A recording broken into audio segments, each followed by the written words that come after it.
मंगळवार दिनांक 1 सप्टेंबर 2020 रोजी अनंत चतुर्दशीचे दिवशी नागरिकांच्या अडचणी लक्षात घेऊन अमरावती महानगरपालिकेने श्री गणेश विसर्जनासाठी अभियंता भवन शेगाव, इंजिनिअरिंग कॉलेज कठोरा, Navodaya Vidyalaya Navsari, welcome point Rahatgaon road, Sahakar Nagar, Nehru मैदान, प्रशांत नगर, शिवाजी कॉम्प्लेक्स, दुर्गा विहार, शिवटेकडी, तपोवन गेट जवळ, छत्री तलाव, झोन कार्यालय बडनेरा, साईबाबा मंदिर साईनगर, सावता मैदान बडनेरा, झिरी बडनेरा, बिहाडे बाबा विहिरीजवळ साईनगर, मनपा शाळा क्रमांक 6, मनपा कार्यालय, संकटमोचन हनुमान मंदिर रविनगर, अंबा विहार, मनपा बगीचा, पार्वतीनगर, गजानन महाराज मंदिर प्रांगण या ठिकाणी नागरिकांना आर्टिफिशियल टँकची सुविधा उपलब्ध करून देण्यात आलेली होती। अमरावती महानगरपालिकेच्या वतीने श्री गणेश विसर्जनाकरिता नागरिकांच्या सोयीसाठीच हे आर्टिफिशियल टँक ठेवण्यात आले होते।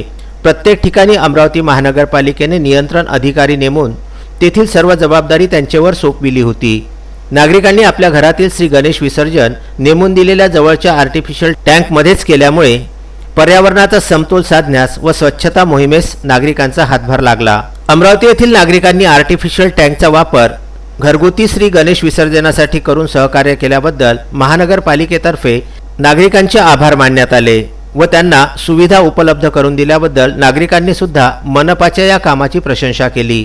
यावेळी महापौर चेतन गावंडे, महानगरपालिकेचे आयुक्त प्रशांत रोडे, सर्व नगरसेविका यांनी गणेश विसर्जन स्थळांची पाहणी करून अधिकारी व कर्मचारी यांच्या कार्याचे कौतुक केले।